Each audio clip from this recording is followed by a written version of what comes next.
باتوں میں چائے ٹھنڈی ہو جائے گی۔ یہ کیا تم نے چائے کے ساتھ سوکھے سے بسکٹ لا کر رکھ دیے؟ بیٹا تمہارا شوہر دماد ہے اس گھر کا، نیم کو نکال لیتی، فریج میں کباب رکھے ہیں وہ تل لیتی، حد کرتی ہو تم بھی کبھی کبھی نگی کی طرح۔ نظر چچی حرم کو ٹوکتی ہوئی بہرام کے منہ منع کرنے کے باوجود اٹھ کر خود کچن میں چلی گئی۔ تو بچپن میں حرم صاحبہ پولیس والوں سے ڈرتی تھی۔ بہرام چائے کا سپ لیتا ہوا حرم کو مسکراتی نظروں سے دیکھتا ہوا بولا، پھر چچی بھی نہ جانے کون کون سے قصے لے کر بیٹھ جاتی ہیں، وہ تو صرف بچپن کی بات تھی، اب تھوڑی کوئی پولیس والے سے ڈروں گی۔ حرم پلیٹ سے بسکٹ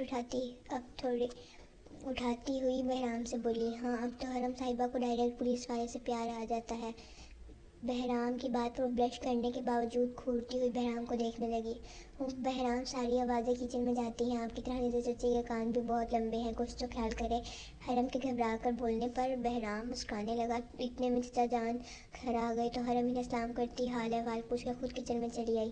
چچی یہ کن کاموں میں لگ گئی ہیں؟ بہرام ابھی تھوڑی دیر میں اٹھنے کا کہہ دیں گے۔ حرم کچن میں آئی تو نظر چچی پلاؤ کے لیے یخنی چڑھا چکی تھی اور قورمے کے لیے پیاز کاٹ رہی تھی۔ حرم چچی کو دیکھ کر بولنے لگی، ایسے کیسے اٹھنے کا بول دے گا دماد کو، ایسے سوکھے منہ رخصت نہیں کرتے ہم لوگ۔ دوپہر کا کھانا کھائے بغیر تو تمہارے چچا بھی اس کو نہیں جانے دیں گے، اور تم نے فارغ مت کھڑی رہو، ایسا کرو فریج سے شامی کباب اور فرائی کرنے کے لیے مچھلی نکال کے لے آؤ، میٹھا بھی بہرام کی پسند کا بنا لینا۔ ارے ہاں تو میں تو بتانا ہی بھول گئی کہ نگی بھی رات کو رکنے کے لیے آ رہی ہے، چاہو تو تم بھی رک جانا، بھئی تم دونوں ہی تو ایک دوسرے کی بچپن سے سکھ دکھ بھی ساتھی ہو۔ بہرام اگر رکنے کی اجازت دے دے تو دیکھ لینا۔ تو چچی کام میں مگن ہونے کے ساتھ ساتھ حرم سے بولی تو اس نے اس بات میں سر ہلایا۔ اتفاق سے کل نگی نے اسے موبائل پر بتایا تھا کہ یہاں رکنے آئے گی، اسی نے حرم کو بلایا تھا۔ حرم نے رکنے والی بات بہرام سے نہیں کی تھی، وہ چچا چچی سے مل کر واپس جانے کا ارادہ رکھتی تھی، مگر اب سوچ رہی تھی بہرام کی اجازت پر وہ رک جائے۔ یہاں کھڑی کیا سوچ رہی ہو؟ کہیں ایسا تو نہیں کہ بہرام کا دل نہیں لگے گا تمہارے بغیر؟ چچی کے ہنس کر بولنے پر حرم بری طرح چھینپ گئی۔ نہیں چچی ایسی کوئی بات نہیں، میں تو کچن اور سوچ رہی تھی، آج رات کو آپ کے پاس رکنے کے ارادے سے ہی آئی ہوں۔ کل نگی نے فون پر بتایا تھا کہ وہ رات میں خود بھی رکنے کے لیے آئے گی۔ حرم اپنی چھینپ مٹاتی ہوئی جلدی سے بولی، شوہر کی نظر بتا دیتی ہے کہ بیوی اس کے دل پر راج کرتی ہے، ایک عمر گزری ہے، تجربہ تک ہو گیا ہے مجھے، تم خوش نصیب ہو جو بہرام جیسا شوہر چاہنے والا شوہر ملا ہے، تمہیں آگے بھی اس کی چاہت برقرار رہے، یہ سمجھدار لڑکی کے ہی ہاتھ میں ہوتا ہے۔ میری دعا ہے بہرام ساری زندگی تمہیں اپنی پلکوں پر بٹھا کے رکھے۔ بس میری نگی نظر چچی اس کے لیے دل سے دعا کرتی ہوئی آخر میں اپنی بیٹی کا سوچ کر ٹھنڈی آگ بھرنے لگی۔ آپ نگی کے لیے پریشان مت ہو چچی، حرم جانتی تھی نظر چچی کیا سوچ رہی ہیں، اس لیے انہیں تسلی دیتی ہوئی بولی، بنایا ہوگا تمہیں فون پر نگی نے کل کس طرح وہ جس کی بہن کے ساتھ لڑی ہے، کتنا سمجھاتی ہوں میں اس لڑکی کو کہ گھر بسانے کے لیے لچھے نہیں، مگر میری مانے تب نہ، آج وہ رکنے آئیں گی تو تم اسے سمجھانا۔ نظر چچی نے نگی کی فکر کرتی ہوئی حرم سے بولی تو حرم اپنی چچی کو مزید تسلی دینے لگی۔ وہ یہ سوچ کے چچا کے گھر رکی تھی کہ نگی بھی رات تک رکنے آ جائے گی، مگر ہوا کچھ یوں کہ 2 گھنٹے پہلے گھر کے نمبر پر نگی کی روتی ہوئی کال آئی۔ اچھے سے نگی کی لڑائی ہونے پر چچا اور چچی کو صفیہ خالہ کی بلانے پر ان کے پاس جانا پڑا۔ حرم کمرے میں ٹہلتی ہوئی چچا جان اور نظر چچی کے واپس لوٹ آنے کا انتظار کر رہی تھی، تب اس کے موبائل پر بہرام کی کال آنے لگی، جو حرم نے جلدی سے ریسیو کر لی۔ اتنی بےتابی کیا بات ہے، بہت مس کر رہی ہو مجھے؟ حرم کے ہیلو کہنے پر بہرام اس سے پوچھنے لگا۔ حقیقت ہے مجھے تو مس کر رہی ہوں کافی دیر سے، لیکن شاید آپ بہت خوش ہیں بیوی کے بیٹے رکنے پر۔ حرم جو کافی دیر سے ٹہلتے اب تھک چکی تھی، کرسی پر بیٹھتی ہوئی بولی، زیادہ فضول کے ڈائلاگ بولنے کی ضرورت نہیں میرے آگے، اگر میں مس نہیں کر رہا ہوتا تو کبھی بھی کال نہیں کرتا، اور اب تو میں نے یہ بھی سوچ لیا تمہارے کہنے پر تمہیں فوراً سے تمہارے چچا کے گھر نہیں لے کر جاؤں گا، وہاں جا کر تمہاری رکنے کی فرمائشیں شروع ہو جاتی اور تم بہت زیادہ پھیل جاتی ہو۔ بہرام اس کو ڈانٹتا ہوا بولا۔ دوپہر میں وہ حرم کے منہ سے رکنے کا سن کر حرم کے چچا جان کے سامنے اسے کچھ بھی نہیں بول پایا تھا، اس لیے اس وقت کی جھنجھلاہٹ کو وہ اب اتار رہا تھا، کیونکہ حرم کے بغیر وہ آج اپنے فلیٹ میں اس کی کمی کو محسوس کر رہا تھا۔ بہرام رات میں نگی کو بھی رکنے آنا تھا، اور پھر نظر چچی بھی چاہ رہی تھی کہ میں آج یہاں رک جاتی۔ حرم بہرام کو آرام سے بولنے ٹالنے لگی، اور تو اصل وجہ یہ تھی تم نظر چچی کے کہنے پر وہاں رکی ہو، پھر تو سارے میلے کپڑے آج ہی دھو لیے ہوں گے تم نے، اب کل ایسا کرنا کہ پورے 1 مہینے کا کھانا بنا کر اسے فریز کر کے یہاں میرے پاس آ جانا۔ بہرام تپے ہوئے انداز میں بولا تو حرم اس کی بات سن کر ہنسنے لگی۔ بہرام اس طرح کسی کے خلوص پر شک نہیں کرتے، چچی نے مجھے اپنے گھر کے کام کروانے کے لیے نہیں روکا ہے بلکہ محبت میں روکا ہے، اور آپ یہ کس طرح ٹریٹ کر رہے ہیں مجھے، کسی سخت غیر شوہر کی طرح؟